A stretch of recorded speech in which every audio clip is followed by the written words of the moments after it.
He's got one foot in the frying pan and one in the pressure cooker. Believe me, as a bowler, I know that right about now, your bladder feels like an overstuffed vacuum cleaner bag, and your butt is kind of like an about to explode bratwurst. Hey, do you mind? I wasn't talking when you were bowling. Was I talking out loud?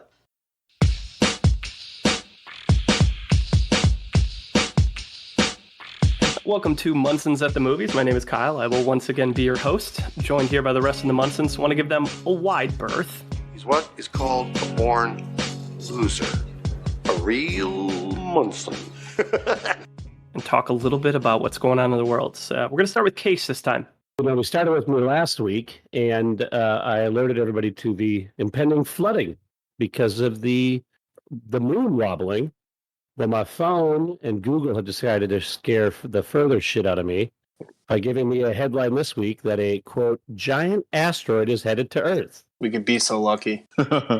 Based on what you just told us, the world's going to end pretty soon, so best not to start anything important. Warren, welcome back after 2 episodes off. 2 episodes off was great. Lots of vacation, lots of not watching any movies, finished 2 books and some TV shows, and I was reluctant to come back. Didn't really want to watch any movies, but yeah, I'll pull out some stops for Holly Hunter. Well, we're glad you're back, buddy. Thank you. James. Happy to be here. Happy we could, convince Warren to spend some time with us. Just glad that he's finally getting his priorities straight. It's true. We're so lucky. Well, Rigby bailed on us last time, and he's going to be making his Hollywood late entrance like Will Smith and Independence Day at some point. Who knows when that'll be, and we'll just adjust when he gets here. On my side, the good part about knee injuries is that when you can't really do much, especially moving around, you just end up abusing your Regal Unlimited pass. So I've been in the movies like 4 out of 5 days. And so I've been putting that baby to work. That $18 a month that I pay. Goo. I'm getting my value. I'm getting like movie pass level value on this thing right now. So I'm feeling pretty good about it. Dude, there's no such thing as movie pass level value unless you're paying $5 a month. It's as close as you're going to get in this market, I guess. Unreal. So yeah, Rigby will join us at some point. We will welcome him with open arms. We will also welcome our latest guest, our new guest Munson. Here today, we've got Jay Ledbetter of the InSession Film Podcast. Jay is born and raised on the mean streets of suburban Atlanta. Jay has been called by some the most handsome man in podcasting. His looks are only surpassed by his insights, which you will be graced with over the course of this episode. Welcome, Jay. Hey, Jay. Thank you very much. That was so nice of you to write that. I love that. It was very, it was succinct. It was to the point, but it really, I think, gives my aura, my joie de vivre. I think you just captured it perfectly there. That sounded like it was written by your mother, let alone written by Kyle. A face for podcasting. I never heard that one before. It was all that conversation we had, Jay. I just felt like it was right. Like my copywriting skills were just on top of their game. So glad to have you, man. Appreciate you taking a little time. I know Absolutely. You've been crushing some David Lynch things and other films. So always watching movies. I thought coming on I was going to be Warren's permanent replacement. So having him on is a little disappointing. But other than that, I'm excited. Well, speaking of Warren, we've got birthdays for August 12th. First off was Cara Delevingne. You know her if you saw her, but she's really not that good of an actress, but she was number 1 on the Star Meter. Pretty much garbage movies. She was in Paper Town, Suicide Squad, the first shitty one, and Valerian, the City of a Thousand Planets. How old is Cara Delevingne? I didn't know who it was until that last comment. That movie sucks. Got big eyebrows. Yeah. Former model. 28? Yeah, that feels right. I'm going to go 25. 26. 31. All right, she's 29. Wow. Kyle, nailed it. Over the hill in acting. All right, next up, we got Casey Affleck, the Ocean's Trilogy, The Assassination of Jesse James by him, Gone Baby Gone, and Manchester by the Sea, because I'll never watch it. And a lot of sexual assault allegations. 35. Oh, give me 33. I triangulate. I think you guys are way under. I'm triangulating Good Will Hunting. Came out in 97, 98, and he was probably about 20. I'm going to say 43. Yeah, that's probably right. Jay wins with 46. Oh, wow. Yeah, you guys were way off. All right, last but not least, we got Lakeith Stanfield. Short-term 12, Selma, Straight Outta Compton, Knives Out, Judas and the Black Messiah, and Uncut Gems. Goodies. A lot of good stuff. How old is Lakeith Stanfield? 33. 30. 35. 32. 30 on the dot. Hickman gets that one. Damn it. So, yeah, there really weren't that many big birthdays today, but those are the ones we're going to celebrate. So, happy birthday to those people. Our 5 actors we threw onto the wheel for episode 42. That's where we're at, 42. We had Tim Curry, James Woods, Oliver Platt, Andre Holland, but none of those matter, even though we would have loved dunking on James Woods for an episode because the wheel did not select them. The wheel chose Holly Hunter, who has about 65 credits on her roster, and we're going to dig into it. We've got Jay here to join us to talk a little bit about Holly's background, and as always, we start with a little trivia from James to see what kind of a Fast and Furious trivia you can stump us on. So, Jay, I know you are a fan of the show, but for those of you listening who are new to this, we do 2 truths and a lie. 2 of these are going to be facts about Holly Hunter. One of them is going to be a fact about the ever-expanding and accomplished cast of the Fast and the Furious franchise. And you guys have to guess which one that is. You don't have to nail the actor, but the guys seem to have been trying that out recently. And I think our last 2-3 guests in a row actually did nail who the actor was, which has never happened before. So that's a bit of a hot streak that we have going here. A lot of pressure. No pressure, Jay. Okay, so fact number 1. She placed 8th as a teen in a national poultry judging contest. Fact number 2. An accomplished pianist, she's performed live on national TV before, most recently in 2017 on Harry Connick Jr.'s now canceled talk show. Fact number 3. In 1985, she lived with 4 roommates who would go on to win a combined 12 Oscars. That is nobody in Fast and the Furious. So that's ludicrous. Oh, shit. The last one's obviously Ja Rule. His roommates with Daniel Day-Lewis. Oh, that's a reality show I'd watch. Jesus Christ. Daniel Day Ludicrous. Yeah. I'm going to say number 2. And that was playing the piano, right? Yes. And that's Vin Diesel when he performed that song that after Paul Walker died. Too soon. Is it? I don't Not soon actually know. enough. I don't even know when Paul Walker died. Sorry for everyone who's a huge fan. I'm gonna say the lie. I'm pretty sure I know number 3 is right. And 2, based on her filmography, I'm gonna say is right as well. Although that might be the trick. This could be a real Princess Bride situation. I poisoned all the glasses. I'm gonna say number 1 is the lie. I'm fairly confident that the person who loves to play piano is none other than Huggy Lever, who was the pawn shop owner in Fast and Furious 6. Little known, Huggy Lever can rip up the keys. Do you just have like a list of every extra that's ever been on that movie franchise? I just go to IMDb. Fair enough, me too.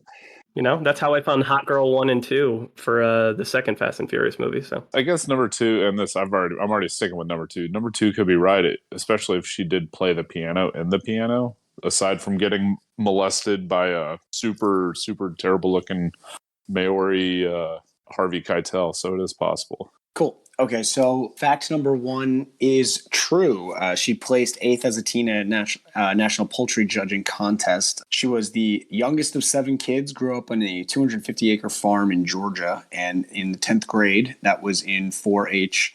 And when she was asked about it, she said, I grew up a farm and I could give you my breakdown on how to choose the best chickens. The worst looking chickens are the best egg layers. The ones that are the scraggliest, those are probably the ones that are the best for cooking. So she is a country girl through and through.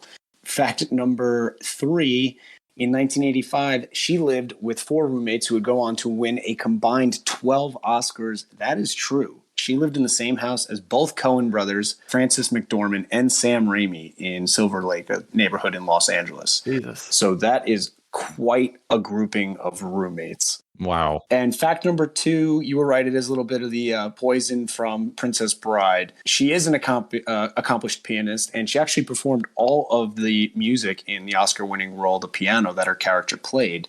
But the rest of the fact, she's never played on live TV, and specifically not on Harry Connick Jr.'s canceled talk show. That was Tyrese, who people forget started off as an R&B singer. That's 3 episodes in a row where Tyrese has been the fact there. So I just want to make sure we focus on all the skills that he brings to the table. He built his own Benihana, right? That's correct. Benihana thing is just incredible. It's called Gibson Hana, so What a flex. What a flex.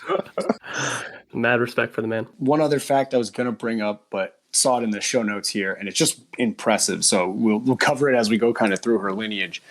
But she has permanent hearing loss in one of her ears and can actually communicate via ASL because of a childhood case of mumps. So it is important to get vaccinated, folks. Love the pro-vaccination plug. Very much a pro-vaccination podcast. Putting it out there. Wonderful. All right, snapshot and box office history. Case, what do we got? Going into the box office on Holly Hunter, I really wasn't sure what we were going to get because, she's got a lot of big name movies and she's been in the game a long time. And I think she's got a pretty well-known name. As educated as my guess was, I would not have been able to guess about the people who she was going to end up by. So just ahead of her, Sam Rockwell, Alison Brie. She's tied with Natasha Lyonne, and she's just ahead of Warren's favorite, Chris O'Dowd. So there's not a more eclectic mix. Putting everything together, she comes in 17th, really behind strong critic ranking, which I don't think is a surprise to anybody, and box office performance. And one of the things that pops up right away when you're looking at her box office performance specifically is that she joins our gang of performers whose films have grossed more than $1 billion over the budget. That's just unbelievable amount of money. Like, it doesn't even make sense what kind of money that is. James, what kind of car do you think you could get for $25,000? You could get my car. You could get a nice Nissan Rogue. 2016, though. It's a 2016 Nissan Rogue. So if you got $25,000 worth of ticket sales, you could buy James' car, or you would be looking at the movie End of the Line. I dug into that one a little bit deeper, hoping to find some really cool background stories, kind of like we did with Boondock Saints, because the movie was pulled after 1 week and it was only released in 42 theaters. And then I realized that it's a movie about two guys who steal a locomotive from a fictional town in Arkansas and run it to the big boss in Chicago to protest their being fired. And then I realized it's a boring sounding movie and no one wanted to watch it, so they pulled it. Wilford Brimley. I saw that. And Kevin Bacon at their finest. Bob Balaban and Mary Steenburgen, too. A good crew right there. Yeah. Her profile's solid. Drops her right in the middle. Like I said, she's 17th out of 42. Which is her lowest area? So really her star meter is probably her lowest one. That's hurting her the most. Good to know. Love it. Thanks, Case. Yeah, man. All right, so let's dig in a little bit. First feature film is going to drop in 87. So before 87, she starts in the early 80s. She's originally from Georgia, so I think that's why the chicken fact, that one felt pretty normal. But, grew up in Georgia, had the hearing issue that James mentioned. Did a lot of plays in high school, like Oklahoma, Man of La Mancha, Fiddler on the Roof. So was doing a lot of acting early on in grade school days. She went to Carnegie Mellon, got involved in City Theater, and then she moved to New York City in the 80s to live with Frances McDormand, as James had mentioned. So no big deal, just one of the best actresses of our generation and doing some great work. First film, TV, IMDb credit you're going to find is in the movie called The Burning from 81. She played a character named Sophie. And then she met Beth Henley, a playwright. They both got trapped on an elevator together. And because of that unfortunate mishap, she built a relationship with Beth, and that got her a role in Crimes of the Heart in 82. So, if you ever get stuck on an elevator and you're an actor, just talk to your neighbors. You never know. You never know. That's the lesson I learned through that. But then she moved to LA in 82, was in another movie with Jodie Foster called Svengali in 83. And then did her first Coen Brothers film in 84 in Blood Simple. Fox, it's so good. It's one of the best debut films ever, in my opinion. I think it's so good. I've heard. Jay, Coen Brothers talked about wanting to make Raising Arizona faster paced than Blood Simple. Was it a really slow movie? Yeah, Blood Simple is a really kind of patient movie that they clearly made on like a shoestring budget. It's kind of a little bit of the dawn of independent movies, a little bit. I mean, it's really good. It's kind of a pitch black kind of comedy, although I would say it's kind of more also like a traditional thriller. It's so good. There's like so many incredible moments in the film. The performances are all great. They're doing some really freaky stuff. You can just tell it's their first movie because they're doing things that not really supposed to do with like a camera and stuff. It's ridiculously cool. And it, started this crazy career. It's different than any other movie that they've made. I guess Tonally, it's probably most similar to No Country for Old Men more than anything, both in setting and in tone. But it's really good. It's a lot of fun, dark, violent. It's awesome. I love that movie. Interesting. Last thing I'll mention, she was in 1984's Swing Shift as a character named Jeannie. Jonathan Demme movie. That's actually an interesting movie. The ratings were good for it. But that'll take us to what we're going to call her first feature film. So kind of the first meaty, chunky role. And that's her role as Ed in Raising Arizona, a role that was, from what I could tell, written for her by the Coen brothers. So Case is going to talk about it. This is a great movie, and she's great in it. I mean, I've always enjoyed this movie, and even before I knew the Coen brothers were a thing, I enjoyed this movie. And, we just talked about the Coen brothers a little bit, and this is the second movie that they worked on together. If this podcast, you guys, has taught me anything about movies and filmmaking, it's you've got to have a well-written project and you've got a head start. Raising Arizona is certainly no difference. But getting into Raising Arizona, it is a 1987 crime comedy starring Nick Cage and Holly Hunter. We could just stop real quick, right? This is Holly Hunter's first feature film as a primary role. And she's starring alongside Nick Cage, who at this time is just coming off of Peggy Sue. He's coming off the Valley Girl. He's at the beginning of his meteoric rise to stardom. So he's a big deal at the time. And so to get to act alongside of him is great. And then we get to add John Goodman, Frances McDormand, and William Forsythe. And she's second billed in that cast, which is just incredible. I'm not going to get into the plot of the movie a ton because I want us to cut it up together. But here's kind of the basic gist of it. Ed, played by Holly Hunter, is a police officer who meets career criminal H.I., played by Nick Cage, while taking mugshots. Many times, by the way. And one of my favorite parts early in the movie when we're introduced to her character is every time before she comes onto the screen, you hear her in her country drawl saying, "Face to the right." Every time she's taking somebody's mugshot, you always hear her say, "Face to the right." And then you see her, after being paroled for a third or fourth time, Nick Cage returns to the police station, not in custody this time, but to propose to Ed. Fast forward, the two of them decide at one point that they want to have a child. And as Nick Cage puts it, we figured there was too much happiness here just for the two of us. So we figured the next logical step was to have us a critter. Again, going back into the writing, just great lines are written here.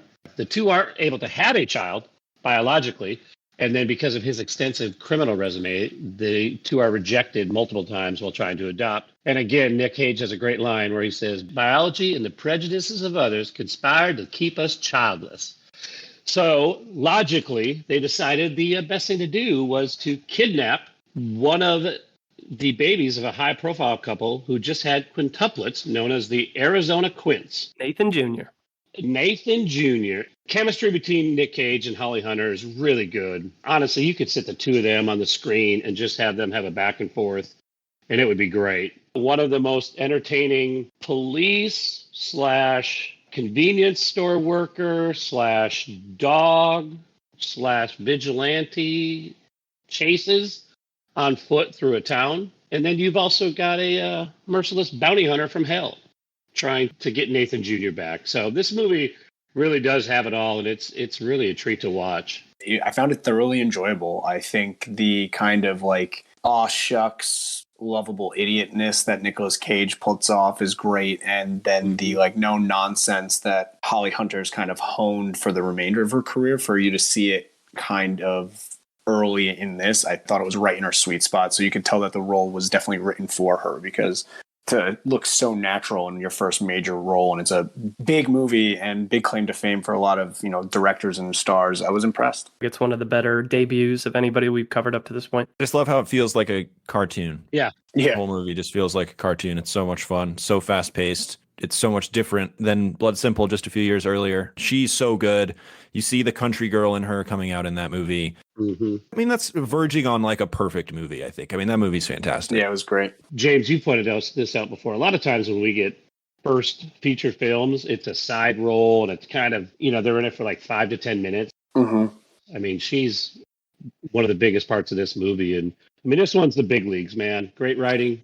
It's got a good budget, elite actors, super well directed. And I mean, I couldn't recommend this movie enough. And it's 91 critic, 85 fan, good in the box office too. So if you haven't seen this movie, do yourself a favor and watch it. Or if you haven't watched it in a while, watch it again. Well, 87's a big year for her. So she's got Raising Arizona, and then another role that I think she's pretty well known for. She played Jane in Broadcast News, a movie we talked about on the William Hurt episode.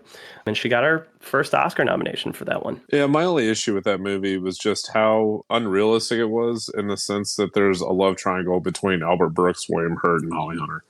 Like, Albert Brooks does not belong in that triangle. He's the nice guy. Nemo's mom would beg to differ. Well, yeah, she died. That's almost kind of the point of it, right? Is that he thinks he's part of the love triangle, but in reality, he never really was in the first place. And then he feels super entitled to her because he's been nice to her. Yeah, Albert Brooks in Broadcast News is the first incel. He is the villain of the movie. You think it's someone else, it's him. He sweats. He feels entitled to someone's heart. My God, he is the villain. That scene where he sweats when he's doing the news is one of the funniest freaking scenes in movie history. That movie, I'm now on the third movie where I'm like, oh, well, this is kind of like a perfect movie. I love this movie so much. This is my favorite Holly Hunter movie. Ooh. On a given day, if you ask me what is the best performance that anyone has given in a movie, like every 4 times I will say Holly Hunter in Broadcast News. I think her performance here, where she has to like high praise, balance being really steady, also being, completely losing it. She's a fucking mess. The introduction of her character, just bawling her eyes out in her office before being straight faced for the rest of the day and like super professional and so good at her job, is so good. It's up there with like introducing Indiana Jones walking out of the shadows for me, as far as like, we have established who this character is in 10 seconds. Then the movie just gets better from there. I love that movie. Love that movie. Jay, I think you and Rigby would be best friends. Whatever he gets here. We got those California vibes. There you go. I agree. She's very good in the movie. And I think it's a well-earned Oscar nom on her part. It sounds like Jay would say an Oscar snub. No, she should have won the Nobel Prize for physics. Should have gave her Finland for that movie. Yes. Pick a Nordic country. It's yours, Holly. So 2 years later, she's in Roe v. Wade. She played 2 different characters, Ellen and Jane, and she got a Primetime Emmy win for lead actress in that. I think it was a TV movie. Was it a comedy? Yeah. Depends what you think about Roe v. Wade, I guess. The science fiction story. It depends on when you watch it. 20 years ago, it's fiction, and nonfiction, and now it's fiction. So who knows? I just want a sincerely made Roe v. Wade musical. Same year, she's in Miss Firecracker as Carnell. Another movie with a good cast. It's got Tim Robbins, Mary Steenburgen, Alfred Woodard. I'm not going to say it's a great movie, but what I've noticed with some of the other early stuff too, because we're not going to hit every role of hers, but some of the other TV movies she did during this time, her dramatic chops are well on display. It wasn't like it took her 20 years of acting to figure it out. She knew what she was doing right away. So I guess those high school productions of Oklahoma really got her to a place to where she could show that off. Again, 89, busy year. I mean, obviously following Raising Arizona and Broadcast News, I mean, she's probably got offered tons of projects. One of them was a Spielberg film, Always. She played Dorinda, and I know Jay watched that because I saw your tweet, so I know you have thoughts. This is one of those Spielberg movies that I had not seen. There's like 2 or 3 left that I have not seen still, and this was one of them. And my impression of this movie was always, wow, that looks boring as shit. That looks so dull. I didn't know what it was about. I knew it was kind of a romance. And then I turned this thing on. I'm charmed as hell by this thing. What a good movie. What a good flick this is. That's Spielberg, man. He's going places. I think he just imbues this thing with so much integrity and care. And obviously the craft is going to be there because you're in a Steven Spielberg movie. She's fantastic. She is wonderful in the movie. And there's no better testament to how good of an actress she is than convincingly portraying being in love with Richard Dreyfuss in this film in 1989. So, I mean, I just thought this movie was a delight, an absolute delight. We'd like to hear that. First of a couple of roles alongside Richard Dreyfuss too, and John Goodman. So you see her crossing with a lot of those big actors in the 90s like that. So a couple years later, so we don't have anything for 4 years. I mean, she's got some other stuff in there, but the notable one in 93 is she got a Primetime Emmy win, another one, a second one, for the positively true adventures of the alleged Texas cheerleading murdering mom. Anybody see this? I wanted to watch it. No. Couldn't find it anywhere. Damn, it sounds delightful. One of the best movie titles I've ever seen in my life. Got me hook, line, and sinker. Right. So worthy enough to get a victory in the Primetime Emmy world. So that's good for her. So just racking up more of the awards at this point. And speaking of racking up the awards, 93 with The Piano, she swept the award season. She took everything. Oscars, SAG, Golden Globes, just like literally best actress start to finish. Right on the top of her game. She's got her Oscar, which a lot of our actors we have covered haven't gotten the Oscar. Mm-hmm. It's crazy to be that new to the game. She's been acting for 13 years at this point, but new to like American culture, you know, and the stardom after Raising Arizona and its multiple Oscar nominations and a win. It's like a 5-year span from that. No, what is that? 6 years from Raising Arizona. Yeah. Yep. Absolutely owning the scene at that point. Mm-hmm. A lot of actors and actresses that elevating like that aren't coming from fun, kind of quirky scripts and movies like Raising Arizona and the other stuff that she's come through. It's an interesting progression. She deserved to sweep the award season, and this being her only Oscar win. I don't know what other movies she was going up against. I don't know what her competition was either. I think the performance is fantastic.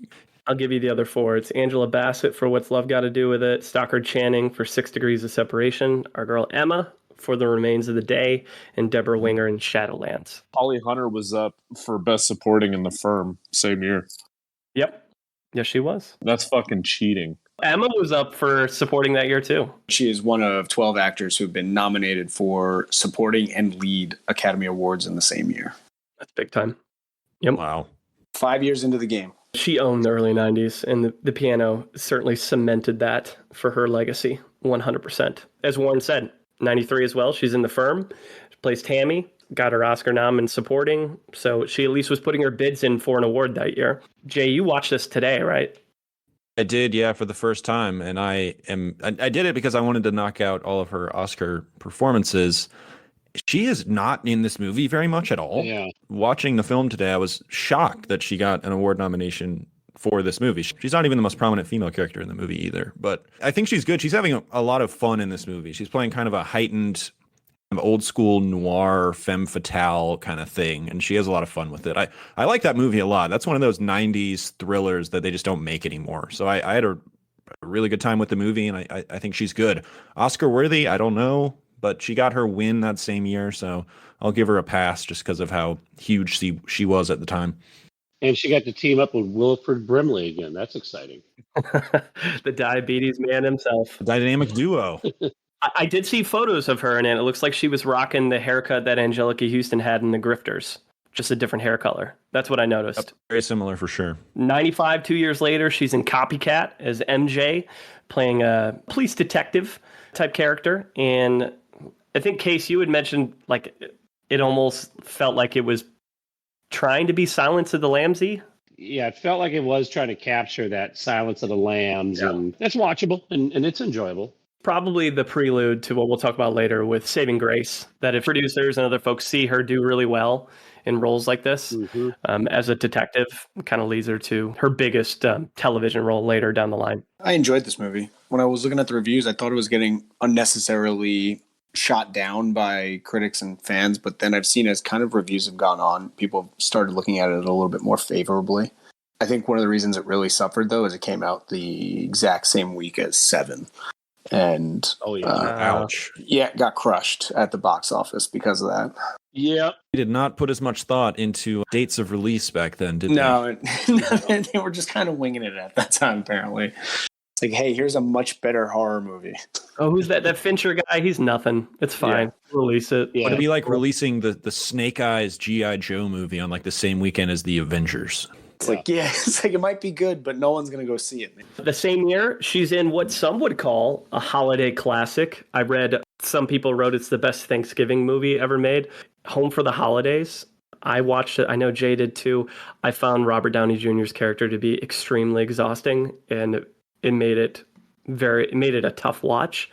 But I understand why people would like it. Oh, that's directed by Jodie Foster? Yeah. Yeah. Ever heard of her? Jay had some hot takes on Jodie Foster as a director too. She stinks. It's good enough for me. I don't know. I mean, are we going to defend the director of Money Monster and The Beaver? Is that what we're doing? I feel like you're holding back a little bit, and I just want to know how you actually feel. I don't like Home for the Holidays either. It just feels disingenuous the whole time. So if you're a fan of Home for the Holidays, fuck you, but enjoy your stuff. She married Janis Kaminski, the cinematographer of Schindler's List and Saving Private Ryan. I had it listed as 2005, but I think it's 95. That would make sense considering the timeline. I just probably boofed that a little bit. Yes. So that's cool. You know, we talk about the off-camera stuff as well. So she gets married in 95. I saw a picture of the guy. Yeah, I don't get it. You're saying she could do better. Did good. He's got a lot of money from all that Spielberg joints he's worked on. I don't know. He also maybe he's might a cool just be guy. like a good person, you know? Probably have a really well-lit house. Being married is all about being shallow. Well, I know that, Warren. What I'm saying is, in this case, Word anus in his name. It can't be that cool. I don't know. That's pretty cool to me. yeah, or he's the coolest dude you've ever met. That same year, she decided to do a Cronenberg film and Crash, the other Crash. She played Helen. Got to be better than the other one. Not the world famous Best Picture winner about racism. I mean, it solved racism. Yeah. So She hasn't been racist respectfully, since. thank you. Yeah, this movie was pretty controversial when it came out. This movie's wild. Yeah, isn't it kind of an erotic thriller where he's James Spader? Is he getting in accidents? Spader is the lead, yeah. And the plot of the movie is Spader kills Holly Hunter's husband in a car crash, and then they get all horned up and start hooking up. Yeah. Yes. Oh, it's a true story. It is a documentary. It's insane. Like, this is a movie, I wouldn't recommend this movie to anyone, just at the risk of what they might think about it. I think of about 4 or 5 different movies that when I was working at the theater, we would have to hire an extra person to stand at the front of that theater and card everybody that went in for a second time because it was NC-17 and all the horn dog middle schoolers in my hometown were trying to sneak in and watch it. Oh my God. So this is before the internet. So people were like, oh, I'm going to go see a titty on a movie. I should go. Can't imagine being like, I want to get titillated and then going to see this movie, which is like disturbing. And even the sex scenes they're not sexy. It was like, desperate these times are in people 96. with horrible addictions and they're broken human beings. A year later, she's in A Life Less Ordinary, another crossover with our boy Stanley Tucci, the Tooch. And a few years later is in one of one of her more well-known roles. She's in Oh Brother, Where Art Thou as Ruby, George Clooney's wife, who likes to count to 3. And when she counts to 3, never good. I'm really indifferent on this movie. Hot take. I feel like there's times when I enjoy it, and then other times when I'm like, oh my God, just get it the fuck over with. I can see that. That's about it. And I could probably go the rest of my life without hearing that song that they sing. Man of Constant Sorrow. Definitely Clooney singing 100%. Yep. Yeah, it's got a great voice. It's got those pipes, baby. Absolutely. Yeah, just like when we first realized it was Holly Hunter, that was the movie. I was like, oh yeah, she's in that movie. She's pretty solid in that film. And it's a memorable character. But again, I think to Warren's point, Oh Brother, Where Art Thou was one of those movies you're either into it at the time or you're probably not, because it can be a little bit overwhelming for sure. Yeah. It rules. Mr. Positivity over here again. It rules. I think that movie is so much fun. I love that movie. Coen Brothers again, right? Yep. The Cobros. I mean, she's in a lot of good Coen Brothers movies for sure. 2001, after the millennium, she is in When Billy Beat Bobby. She played Billie Jean King, and that movie was years ago with Emma Stone and Steve Carell called Battle of the Sexes. But she plays a very ripped tennis player in that one. Yeah. The editing is good enough to make it seem like she's athletic enough to pull that off. He's so small. She is. This is not a good version of that story. She's good in it, but it's not a good version of that story. But 2001, she gets divorced. She divorces Anus, or the Janis Kaminski, as we're going to call him, starts dating Gordon McDonald, who she worked on a play with in 2001. So the last one we'll mention here before lowest critic score is 13. She plays Melanie, another Oscar nomination, another one I wish I had seen, but I didn't. And I believe Jay saw that today as well. I did as well. That movie's beyondly fucked up. What I would say about 13 is what you guys said, like, oh, I can't believe people got all horned up to go see Crash. Well, I was 14 when this movie came out, and the preview made it seem it looked like about hot 13-year-olds. And so I was like, man, let's go see that. And boy, was I fucked up. That was not at all what this movie was about. It's very dark, and it's very heavy, and not something a 14-year-old boy would enjoy. Older me totally enjoyed it. Younger me, not so much. I think as soon as you said you enjoyed this movie, you got put on some sort of list. It is a fucking hard watch. The relationship she has with a young Evan Rachel Wood is obviously like the heart of this movie, but it's a tough one, and it is a difficult thing to get through. But when you're a confused 14-year-old boy watching this movie, it is impossible to get through. It's brutal. I mean, my impression of this movie was, what if Requiem for a Dream was written by a 14-year-old? I think it kind of stinks, but I think Holly Hunter is awesome. I think it's one of those movies that's just like so desperately like, we're going to hit you over the head with how dark and messed up this stuff is. And a lot of the filmmaking is like kind of amateurish. It's from the director who would go on to make Twilight. And, you know, when I say Requiem for a Dream written by a 14-year-old, this was co-written by a 14-year-old. Oh, wow. Oh, To this day, the youngest nominee for screenplay at the Oscars. Holly Hunter is incredible in this movie, and I think is the only kind of heart that the movie has whatsoever, because the rest of it is so over the top. But she's awesome. Movie, not so much for me, but Holly Hunter just putting in the work. She gets easily manipulated a lot by Evan Rachel Wood, who's a pretty sinister character in this movie. all right. Sounds like just a roaring recommendation for our listening audience. Go watch 13. That's what I'm hearing. Well, speaking of doing the work, she's doing the work in lowest critic score, Little Black Book, 2004. And James is going to talk about it gleefully, maybe. I don't know. I love the rotation that we have on here, because I feel like when it is a highest critic score, I get like a cartoon. And when it's the lowest critic score, I get a Bomberuski. So I appreciate the trend we have going. But with Little Black Book, I think it is like, what do the critics have it at? Like 34, maybe? It's got a pretty bad critic review. But quick synopsis, Brittany Murphy plays an associate producer for a daytime talk show, and she is confused by her boyfriend, played by Ron Livingston's like unwillingness to talk about his ex-girlfriends or introduce her to his friends or family. Because of that, she's trying to come up with a story for the daytime talk show she's producing. Her coworker, who eggs her on, is played by our girl Holly. And she tells her, why don't you sneak a look at his Palm Pilot, which is a major part of the story. Like, they bring up a Palm Pilot so much. So the technology is so dated. It's very referenced, but it is clear. It kind of comes across like an advertisement for Palm Pilots. But she's like, why don't you steal his Palm Pilot and get the names and numbers of his exes and set up interviews with them?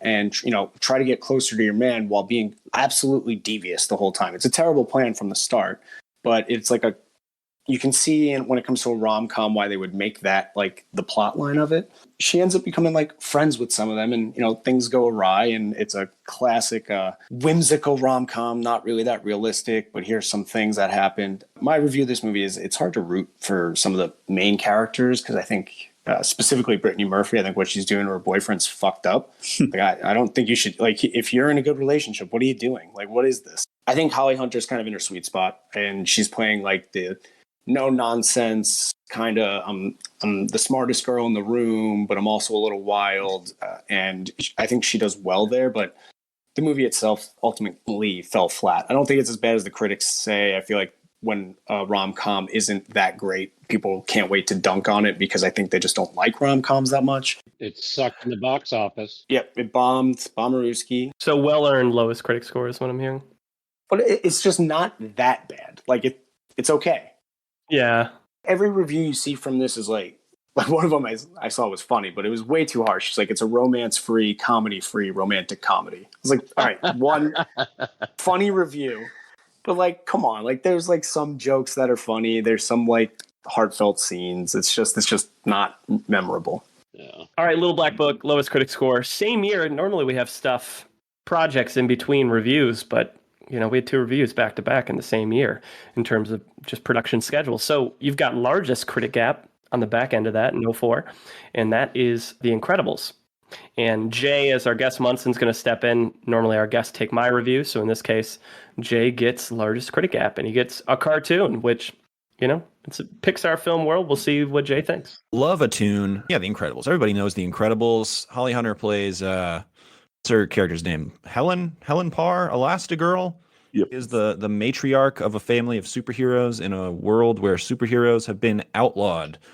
And this movie, I'm going to continue my streak of being really positive and sounding hyperbolic, but this just happens to be an opinion I have on an episode about Holly Hunter, who has a lot of movies that I really love.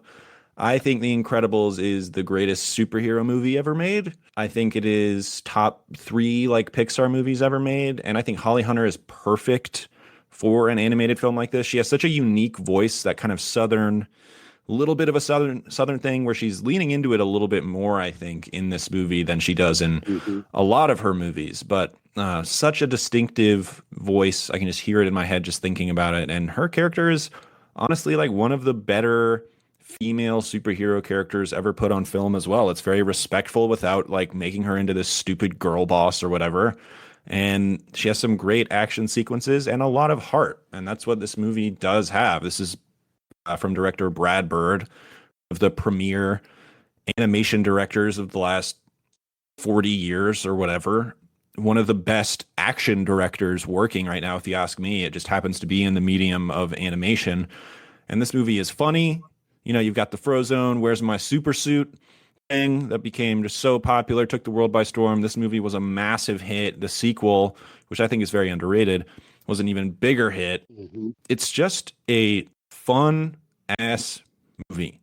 And it works for kids, it works for adults. It has just everything you kind of want in an action adventure movie. So one of her best movies, if you ask me, and one of the best things that Pixar has ever done. In a big time voice role in a big time Pixar film will do wonders for your pop culture impact too. As well as your box office stats. Exactly. People may not know her name, but they'll know her voice 100%. Oh, absolutely. From Elastigirl. Jay, I agree with everything you said there, minus maybe the top superhero movie. I have to think about that. But I do agree that this movie rocked. And I think the part that you brought up in regards to her playing such a authentic kind of version of a superhero, when we've seen definitely what the extremes where it's either, you know, like an airhead or someone who's just over the top controlling. I think the heart of this is her and Craig T. Nelson's like legitimate relationship arguments and bickering that are realistic, but in a tone, in a conversation about superpowers and how to use them and what how the government's handling those superpowers. Like, you hear their chemistry, like that's a legit argument this couple is having about something no one on Earth can actually relate to. And you saw it with the second one. I thought both of them were fantastic. I just love how simple the conceit of all their powers are, where Bob, the dad, he's supposed to be strong. In the eyes of his children, he's supposed to be strong. In traditional families, he's supposed to be the strong one. The mother is supposed to be flexible. Teenage girls often feel invisible.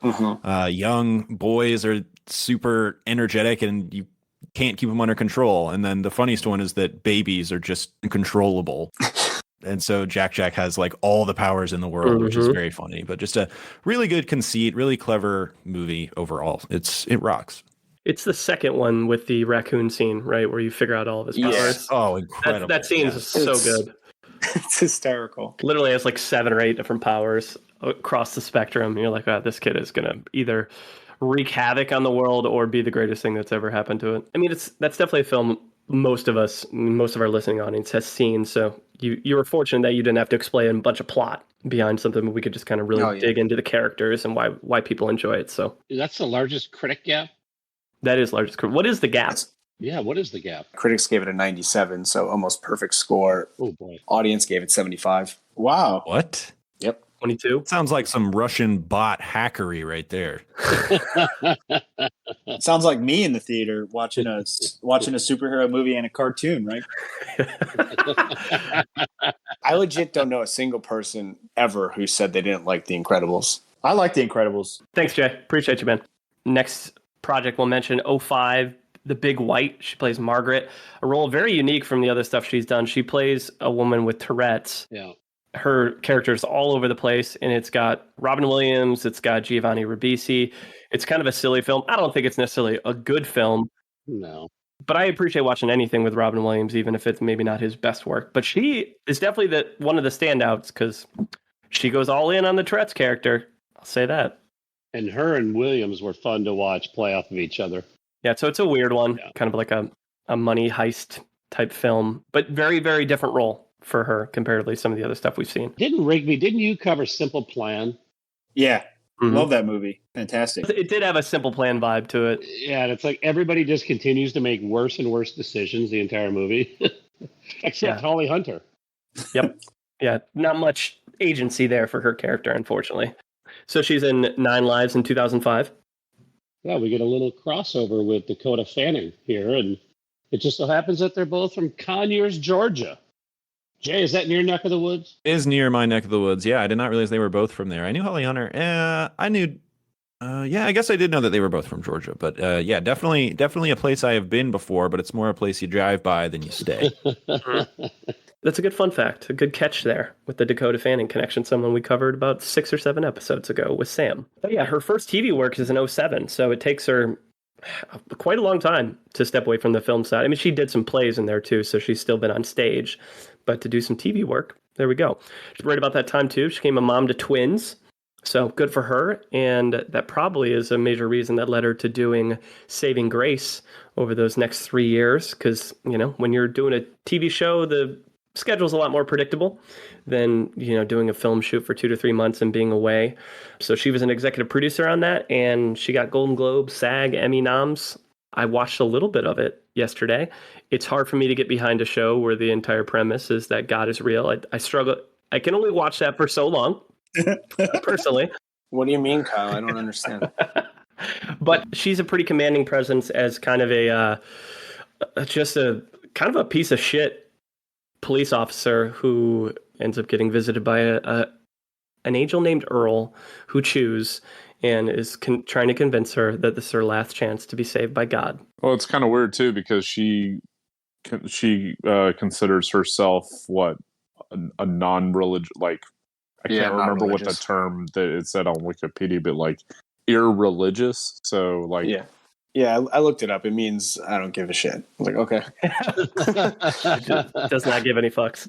But you're right though. It's an interesting contrast to her playing this role, which is basically like CSI or any type of crime show where they just interrupt the pursuit of the crime with Earl showing up to basically wrestle her to prove that God's real and shit like that. Like it's an interesting premise, but one that I just couldn't stick with very long. Yeah, I'd watch it if Earl was Jason Lee. Earl and Randy? Yeah, the two Guardian brothers. What an incredible show! I'd watch that. That would be much better. But that's her big TV show that she's done in her career and got a lot of awards recognition. At least she didn't win any of the awards, but she was nominated a bunch for it. But that led her to getting her Hollywood star on the Walk of Fame in 2008. So we haven't really covered many actors who have had that yet. So that's a pretty cool little deal. No. Having twins in 2006 is probably the reason why she wasn't doing a ton of acting around this time. She was also 47 when she gave birth to twins. Yeah, that's beating science in a lot of ways too. Yeah. Maybe that's when she stopped being super religious. Or maybe when she started being religious, because it's a fucking miracle. Maybe the exact opposite. Right? Yeah, it's impressive. 2012 is the next movie we'll mention. It's a movie called Jackie. It's not the Natalie Portman version, but she plays Jackie. It's a Dutch film. It's on Tubi. It has a twist that I did not see coming at all in the last 5 minutes. It caught me completely off guard. She plays a surrogate mother who has these 2 Dutch babies and then moves to America. And then they find out that their mother contacted them because she doesn't have any family. And she is got a broken leg and they need to take her to rehab because she's a drug addict.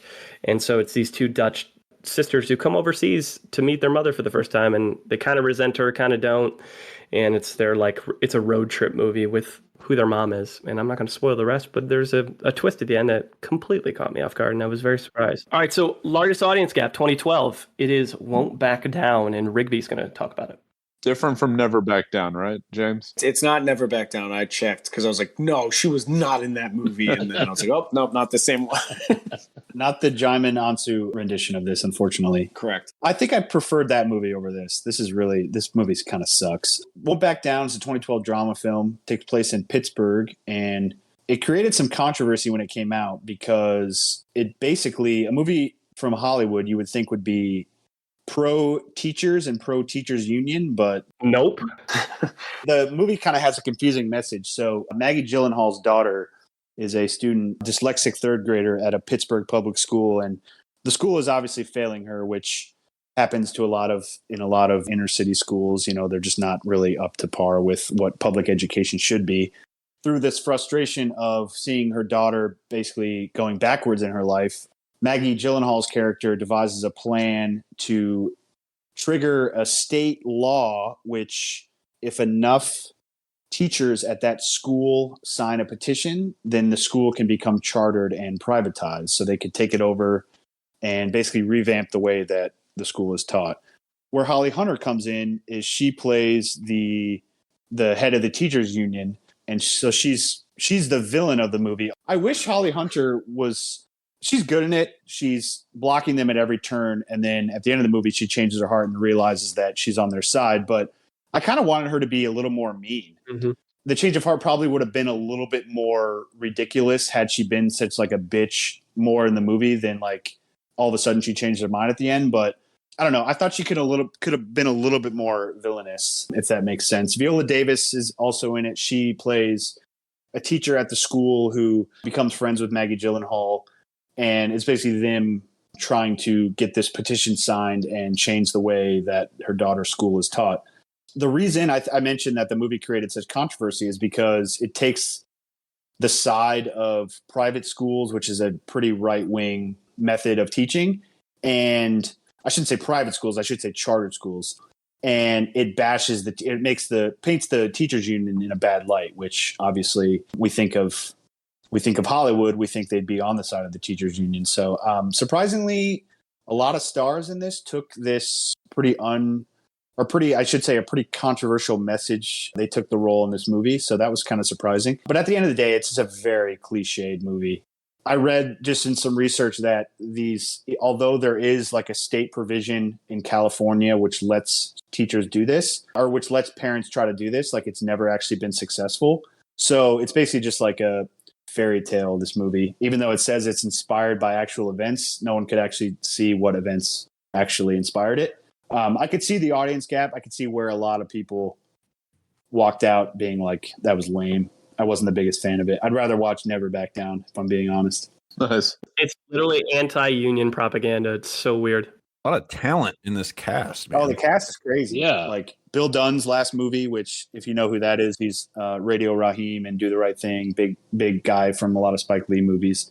Who else was in it? Oscar Isaac. Yeah, Oscar Isaac's in it. Viola Davis. Rosie Perez. Yeah, Rosie's in it. I was going to say, if you're interested in the Oscar Isaac career adventure and you just want to see his rise from being in a ska band to being a full-blown actor and see him dabble with music, watch it for that. But there's no other reason I would ever recommend this movie to anyone. Coen Brothers saw this and gave him the part in Inside Llewyn Davis. I can't tell if you're joking. I can't either. No, that's not true at all. I don't know. Yeah, there you go. So the next couple of years, we got a crossover with Willie Hurt and Bonnie and Clyde. She plays Emma Parker.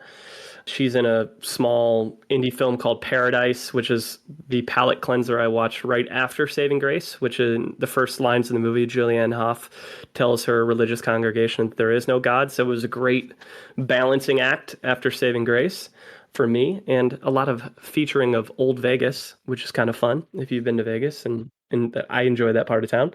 It's a pretty mediocre movie otherwise. But a movie that she was in 2016 that I read a lot of people say that they feel like they misused her or miscast her in was Batman versus Superman, Dawn of Justice. She played Senator Finch. She did. The one where she drinks Granny's peach tea. Yeah. What a classic. I mean, saying she's dead's not like a big deal. Like it's a big part of the movie, and it's not a big surprise. But yeah, she gets torched, Caught in the crossfire.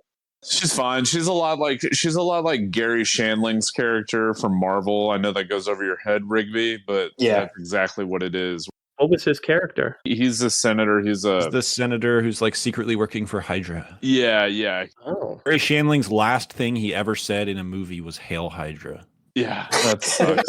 Oh. And then the last one we'll mention is Strange Weather, which is available on Netflix. She plays a character named Darcy, and again, another role where she's just flexing the old dramatic muscles, and she does well with them. I enjoyed this movie. It was good. It was a good movie all around. Yep. Trying to avenge the copyright violations of her recently passed son. That's probably the best way to describe that one. But that's going to lead us to highest critic score. So we're going to finish, I guess, finish on the high note for our reviews with The Big Sick. And Warren has this one. This movie's great. It hits all the feels. It's funny. It's just a really good movie. And so this movie, it was directed by Michael Showalter, big fan. Produced by Judd Apatow. He came up with the idea. Judd Apatow was doing a podcast with Kumail, and I believe it was his wife who was on the podcast with him. And they kind of found out about their background. And Judd was blown away by how they met. And this movie is a story basically of how they met with, some liberties taken, but it was, Kumail plays himself, a fictionalized version of himself. And his wife was played by Zoe Kazan. Mm-hmm. She does really great in this role, just kind of has to do a lot.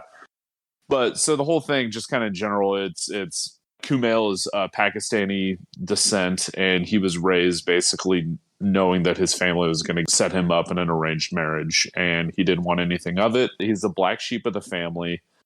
And, he says, he obviously took some liberties just kind of making the movie a little bit more entertaining. But the whole thing is about how he's creating a one-man stand-up about his background and being a Pakistani in America, and, how that was. But he starts dating this girl who gets sick all of a sudden, ends up in a hospital in a coma. And they had kind of been on and off in a relationship. And Holly Hunter plays the girl's mom, plays Emily's mom. And Holly had never met Emily's mom, nor had Ray Romano, who plays the dad.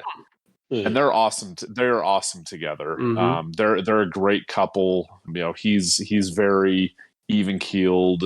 Who's obviously his highest concern is his daughter's health, and it's the same for Holly Hunter, except she's more outspoken, more defensive. But that's just how they are, and neither of them had met the parents before because they wanted to make the characters fit the story, because everything else had kind of been fictionalized enough to make it more comedic to a point.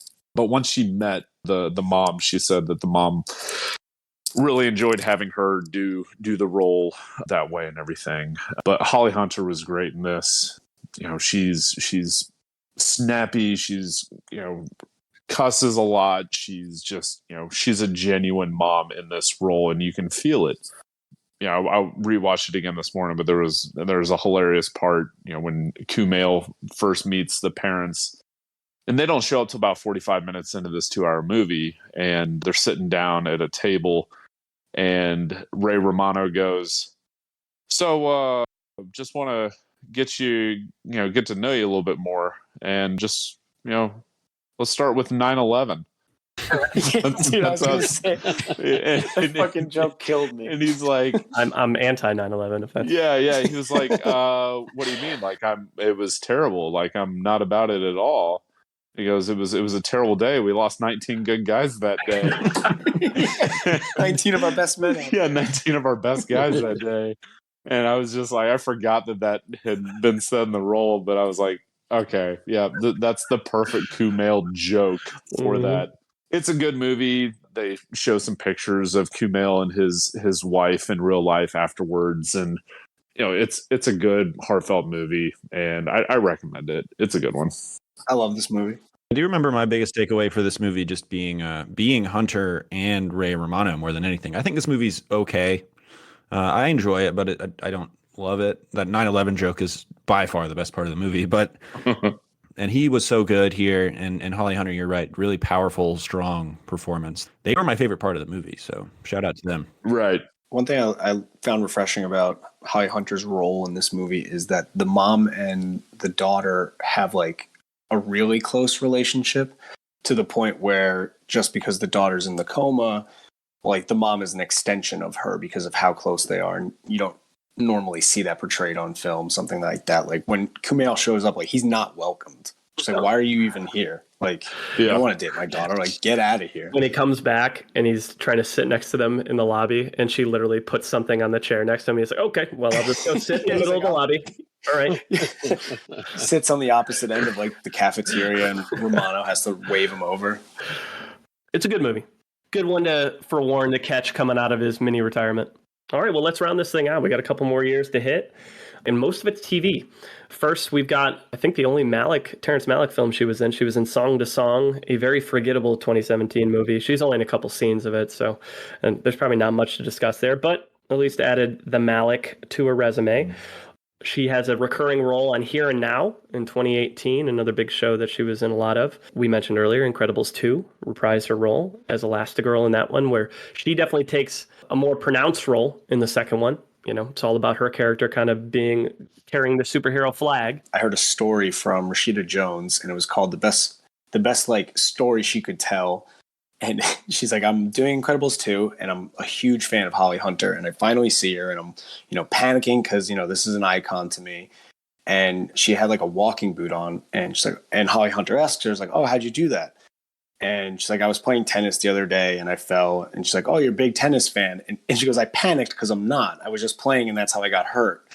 So the only thing I did to like keep the conversation going was say, one time I went to this tennis match between James Blake and Leighton Hewitt, and this woman screamed out that for James Blake to beat him because Leighton Hewitt was a racist.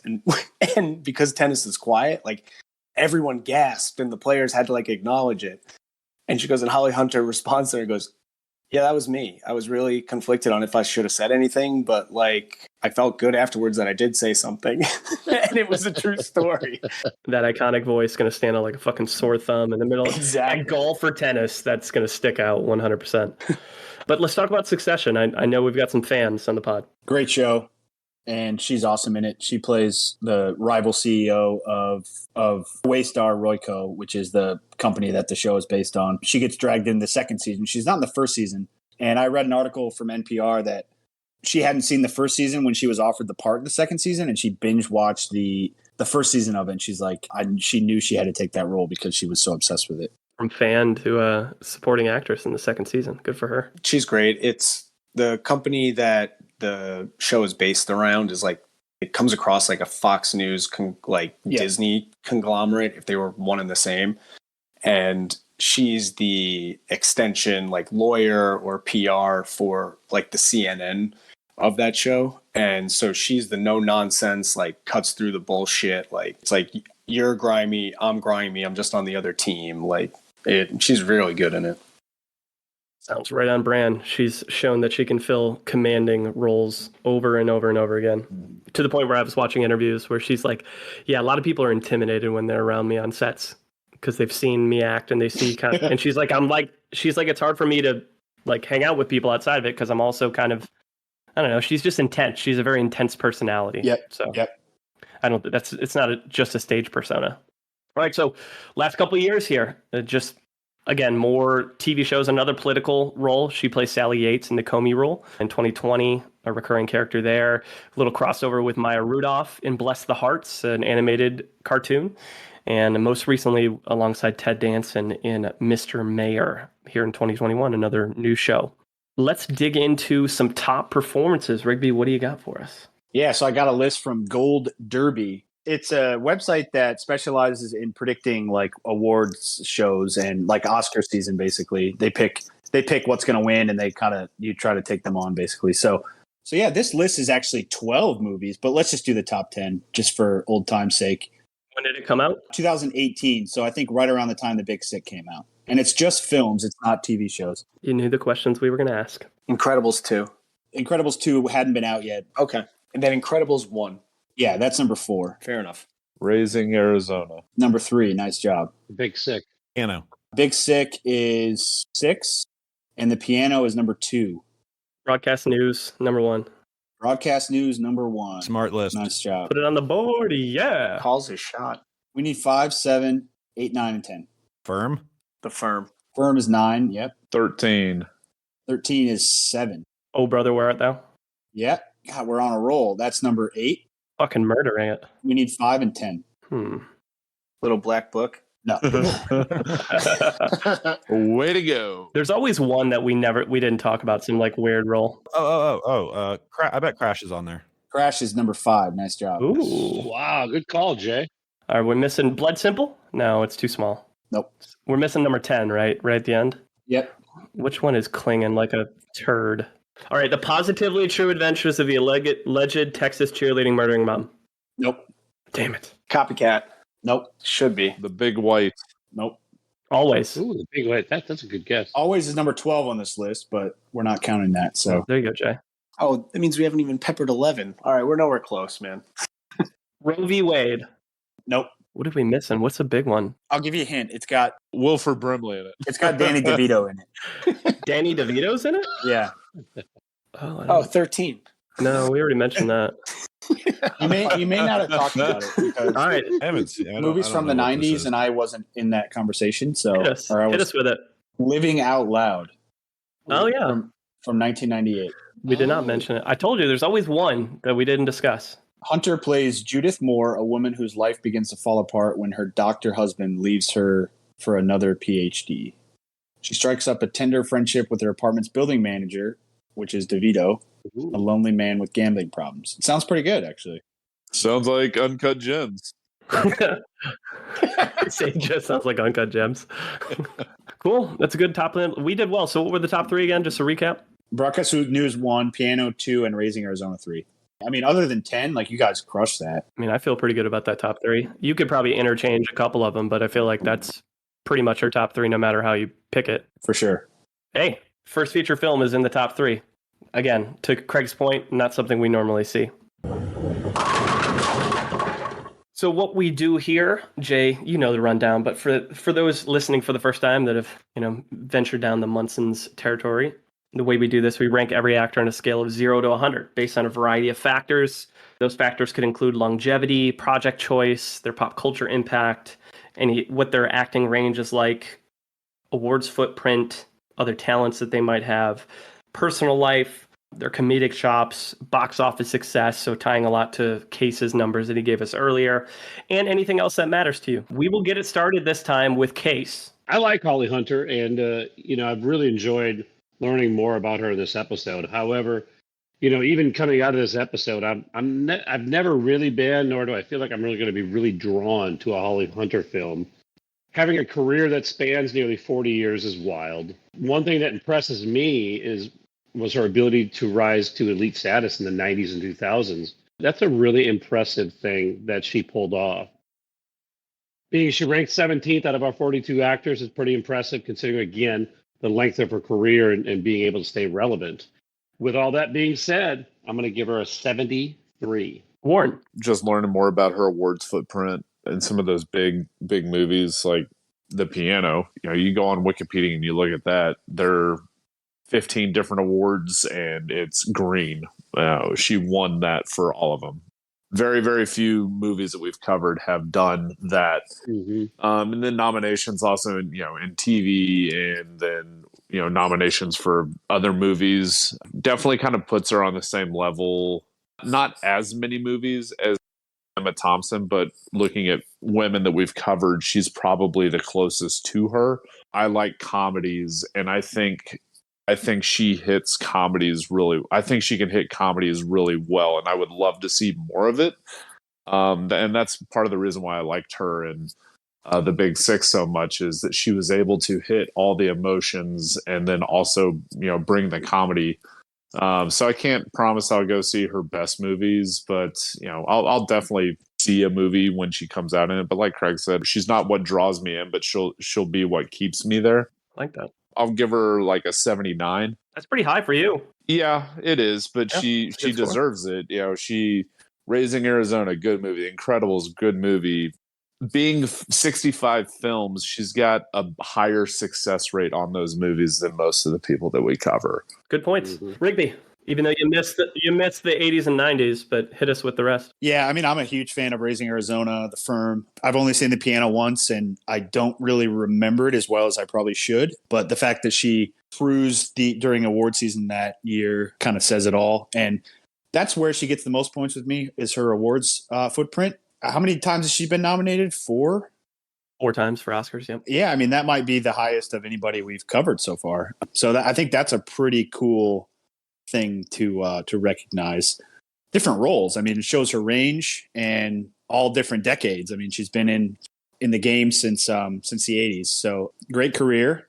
But like Craig said, I'm not really jazzed up about, like, she doesn't make me want to turn on the TV and like watch a movie with Holly Hunter when I see it. It's not like the first thing that catches my eye, but never going to walk away from a movie after watching it and be like, that performance was awful. Mm-hmm. I'm glad you mentioned Emma Thompson, Warren, because I think she reminds me a lot of her career as well.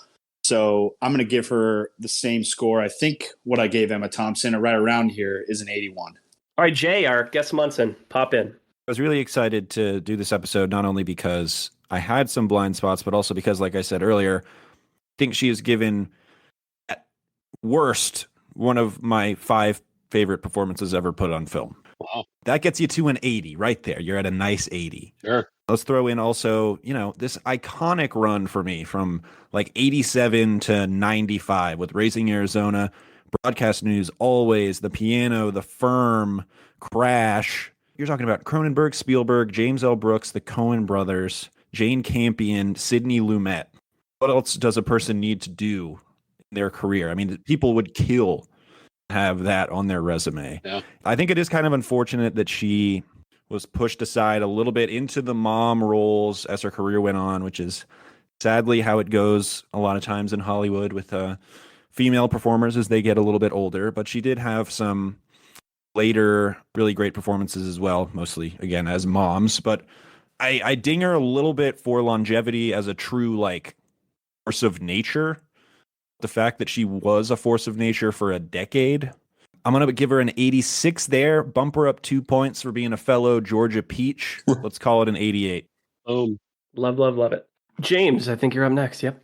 So you guys have said most of it. I think where I knock her a little bit is when we originally were saying that we were doing Holly Hunter, I was like, oh, I love her. And then I tried to think of a movie I loved her in. And I was like, and I just sat there. I was like, The Incredibles? Like, I was like, why do I feel like she has such name recognition and I couldn't come up with like the role for her.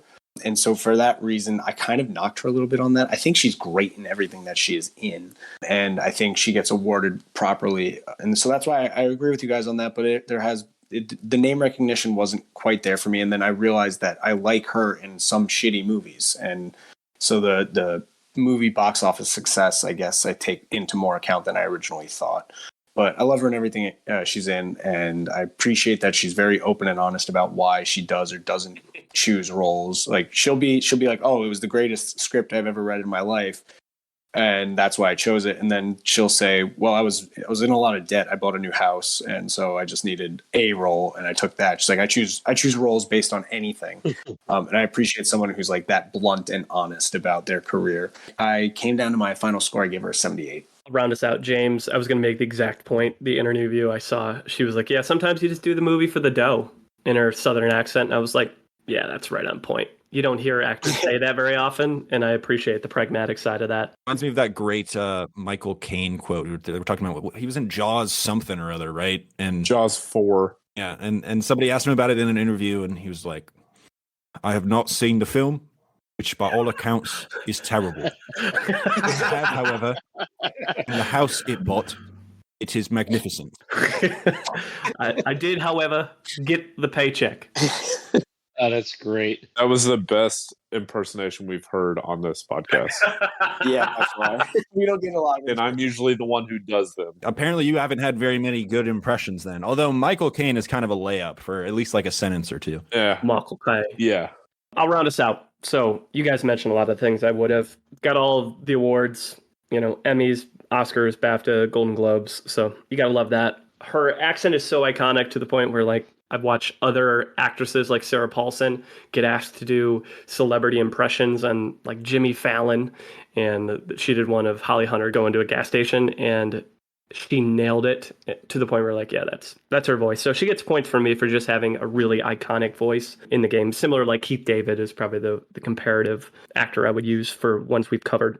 but clearly a very commanding presence on screen. She's got about 4 or 5 roles that I just really thoroughly enjoy, and that says something. And I can just tell she's a very dependable professional. Like, you know exactly what you're going to get when you hire Holly Hunter, either as a lead or a supporting actor. She's going to do the job. She's probably going to be intense while she does it, but she's going to give you exactly what you ask for. And that's why she stayed as busy as she has over 40 years. Not Trejo level busy, but busy enough to stay relevant and to stay on top of her game. With that, I'm going to give her an 83, which puts her right around the Chastain Blunt area.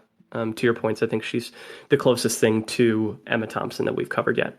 So, Warren, what does that give us? That puts Holly Hunter at 9th with an 80.33. It has her in between Lithgow and Emily Blunt. That's so fair. The fairest. Good company. All right, so Warren, don't work too hard here, but tell us what she's got coming. I'm done. Wadouche. Should we lose you for a second there? Did your audio go out? I don't know. Yeah. She's got a couple of trips to the bank to continue collecting money on Incredibles 2. Yeah. That's about it. Nil. Yeah. I tried to look up how much money she made in Incredibles 2 because I assumed after that she's like, I could hit the pause button for 10 years. I can't remember, but I would imagine she'll probably pop up in Succession. Oh, yeah, definitely. And she won't be popping up in the DC universe. Unless they resurrect zombies in that world, it's not going to happen. I guess it doesn't account for like recurring roles that she's already in and being brought back, but no new projects, which I don't think we've seen yet or seen since Rene Russo. What the hell is Mr. Mayor? What channel is that on? NBC. Yeah, Sounds like something that would be on like Paramount Plus or something that nobody even knows exists. like a Peacock show with Ted Danson. It's Tubi's best show. They thought Ted Danson was great in the Happy Place or whatever that show was, and so they gave him Mr. Mayor. Good place. The Good Place is good. Jay, congrats on being here for a top 10 episode. For now, It's huge. I feel like my enthusiasm propelled her into the top 10. your score certainly did. It's true. It didn't hurt. Without you, she's not in the top 10 at all. Nice. This is the part, Jay, where you make everybody in the podcast thank you for your service. Yeah, that's important to You're a hero. Really blow yourself over the score you gave because that's what we do every time. Without you, she's 11th. I want to say thank you to me on Holly Hunter's behalf. She could not be here to accept the award. She did want me to let everyone know how appreciative she was. Oh, that's good. It would have been better if you would have said it like Holly Hunter, but we'll give you a pass on that one. Dash. So our next podcast is going to land on August 26th. Our guest is Monty Grohl of the Movie Marathoners podcast. He previously was with us All right. for Sam Rockwell. Great episode. Go check it out if you haven't done it yet, our listening peoples. But those 5 actors we're throwing on the wheel for Monty's return are Will Arnett, Bruce Willis, Shah Rukh Khan, Chris Hemsworth, and Marcia Gay Harden. What are our thoughts on that list? Bruce. Anybody but Shah Rukh Khan. I don't know who that is. Would be our first Bollywood actor that's made the list and made the wheel at any point in time. Okay. I'm already sick if that's who we're doing. It would be a lot of new watches. Let's put it that way. Give me Bruce Willis. Come on. You want to dunk on him too? I would love to do Bruce Willis as well, just so we can talk about how big of an asshole he is. Oh, yeah. I'm almost done rewatching Arrested Development for about the 15th time, so Will Arnett's a good one. Yep. What else has he been in recently? I know he's in the Teenage Mutant Ninja Turtle movies. What else has he done? He was, Lego movie. Oh, that's right. Yeah, big role in Lego. The host of that Lego competition show. The TV show, yeah. I do Hemsworth or Marcia Gay Harden as well. Hearing Hemsworth just made me want to go watch Black Hat, which is just the best movie. Come on, Jay. Black Hat's so good. Hemsworth would be the laziest one for me because I think I've seen almost everything he's ever been in. Yeah. Like, he's just in a lot of popular movies. Yeah, that's great. I love that. Right? Yeah, we don't have to watch much. Marcia Gay is probably my top one, though, because I think she's really good when she pops up as a random supporting actress, and she'd be an intriguing one to dig into a little bit more with other stuff. Except for Miller's Crossing. Hey, love that movie. I know you do. Who do we think Mati would pick? I'd say either Bruce or Marcia. I think he's a Will Arnett guy. Yeah, I think Will Arnett. Okay. Will Arnett would be fun, so I'd be supportive of that. So, Jay, if you had to pick one of these 5, who would you pick? I would fill in some Bruce blind spots. That's what I would do. There you go. I like it. I like your philosophy. My number one blind spot to fill in apparently is I didn't know he was an asshole. I guess I missed whatever story that was. You're missing a lot. Way behind. He almost sent Kevin Smith into retirement. He was such an asshole. Oh boy. Yeah. What did I miss? All right. Regardless, the wheel decides. We don't decide. Marty doesn't decide. Jay doesn't decide. We don't decide. Mm-hmm. Maybe the wheel decides. Jay, it's been a pleasure, man. You're funny. You've been funny as hell, dropping some bombs on us. And good looking as hell, too. This is like the end of Hot Ones, right? We tell you this camera, this camera, this camera. Any plugs that you want to make about the show, words of wisdom for our audience, the floor is yours. Yeah, well, first of all, thank you so much for having me. I'll come back anytime as long as I wasn't too obnoxious, which I've been accused of in the past. But as far as my show goes, I am one of the hosts over at InSession Film. I host the Extra Film show, which basically means we get second choice of the movies to cover. And because of that, I decided instead of covering 2 movies nobody wants to hear about every week, how about we turn half of the show into a recurring director series, and then in the second half of the show we cover a newer release, which is sometimes kind of more of an independent, smaller release, or sometimes there's just a bunch of blockbusters that come out at once. And like last week, we reviewed Jungle Cruise. We got to review Jungle Cruise. But in addition to the new releases, we do a director. Right now, we're doing David Lynch. Nice. In the past, we've covered the Wachowskis. We've covered, we go back and do Billy Wilder. We go back and do way back in the time machine and do Powell and Pressburger movies. We're all over the place on the directors that we cover. And this show is very much in line with my movie watching because I do go on these weird rabbit holes. Like last year I watched 34 Robert Altman movies. Jesus. Ooh. I'm known to do a deep dive binge every now and then. So this show, I didn't do quite as many Holly Hunters, but I think I watched about a dozen. That's impressive. In prep for this. So 12 is good. All right, man. We appreciate you being here. We will certainly bring you back at a later time. But as we wrap things up, you can always find us on Twitter, Munson's at Movies. You can catch us on Instagram, Munson's at the Movies. You can email us, munsonsatthemovies@gmail.com. Any final thoughts from Holly Hunter? Oh, please. Is this how you get your kicks? You overcompensating pussy little fart sack. You don't scare me. If something bad was going to happen, my psychic would have told me. Munson's out.